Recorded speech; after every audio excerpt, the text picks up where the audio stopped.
وَجَعَلْنَا مِنْهُمْ أَئِمَّةً يَهْدُونَ بِأَمْرِنَا لَمَّا صَبَرُوا۔ ترجمہ کنز العرفان، اور جب بنی اسرائیل نے صبر کیا تو ہم نے ان میں سے کچھ لوگوں کو امام بنا دیا جو ہمارے حکم سے رہنمائی کرتے تھے۔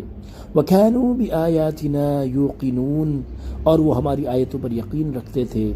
إِنَّ رَبَّكَ هُوَ يَفْصِلُ بَيْنَهُمْ يَوْمَ الْقِيَامَةِ فِيمَا كَانُوا فِيهِ يَخْتَلِفُونَ، بے شک تمہارا رب قیامت کے دن ان میں اس بات کا فیصلہ کر دے گا جس میں وہ اختلاف کرتے تھے۔ تفسیر صراط الجنان۔ وَجَعَلْنَا مِنْهُمْ أَئِمَّةً، اور ہم نے ان میں سے کچھ امام بنائے، یعنی بنی اسرائیل نے جب اپنے دین اور دشمنوں کی طرف سے پہنچنے والی مصیبتوں پر صبر کیا تو ہم نے ان میں سے کچھ لوگوں کو امام بنا دیا جو ہمارے حکم سے لوگوں کو اللہ عز و جل کی طاعت، اس کی فرما برداری، اللہ تعالیٰ کے دین اور اس کی شریعت کی پیروی اور تورات کے احکام کی تعمیل کے بارے میں بتاتے تھے، اور وہ ہماری آیتوں پر یقین رکھتے تھے۔ یہ امام بنی اسرائیل کے انبیاء علیہم السلام تھے یا انبیاء کرام علیہم السلام کی پیروی کرنے والے۔ اس آیت سے معلوم ہوا کہ صبر کا ثمرہ اپنی نوعیت کے اعتبار سے بعض اوقات یہ بھی ہوتا ہے کہ صبر کرنے والے کو امامت اور پیشوائی نصیب ہو جاتی ہے۔ صبر کے بارے میں حضرت ابو ہریرہ رضی اللہ تعالیٰ عنہ سے روایت ہے، نبی اکرم صلی اللہ تعالیٰ علیہ وآلہ وسلم نے ارشاد فرمایا، بندے کو صبر سے زیادہ کوئی بھلائی عطا نہیں کی گئی، لہذا جس پر کوئی آفت یا مصیبت آئی ہو یا وہ کسی پریشانی کا شکار ہو تو اسے چاہیے کہ اس پر صبر کرے اور اللہ تعالیٰ کی رضا پر راضی رہے۔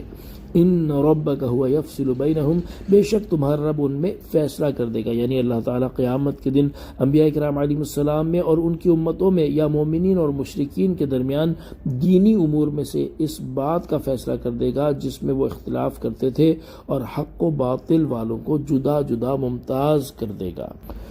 اولم یہد لہم کم اہلکنا من قبلہم من القرون یمشون فی مساکنہم۔ ترجمہ کنز العرفان، اور کیا اس بات نے ان کی رہنمائی نہیں کی کہ ہم نے ان سے پہلے کتنی قومیں ہلاک کر دیں جن کے رہائشی مقامات میں یہ چلتے پھرتے ہیں۔ ان فی ذلک لآیات، بے شک اس میں ضرور نشانیاں ہیں۔ افلا یسمعون، تو کیا یہ سنتے نہیں؟ تفسیر صراط الجنان۔ اولم یہد لہم، اور کیا اس بات نے ان کی رہنمائی نہیں کی، یعنی کیا اس بات نے اہل مکہ کی رہنمائی نہیں کی کہ ہم نے ان سے پہلے کتنی امتیں جیسے عاد، ثمود، قوم لوط وغیرہ ہلاک کر دیں، اور آج اہل مکہ جب تجارت کے سلسلے میں ملک شام کے سفر کرتے ہیں تو ان لوگوں کے منازل اور شہروں میں گزرتے ہیں تو ان کی ہلاکت کے آثار دیکھتے ہیں۔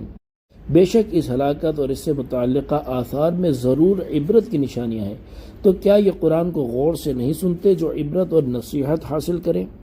یاد رہے کہ برباد شدہ لوگوں کی بستیوں کو عبرت کی نگاہ سے دیکھنا بہت اچھا ہے، اور اسی طرح مقبول بندوں کے آثار یعنی مزارات کی زیارت بھی بہت عمدہ ہے۔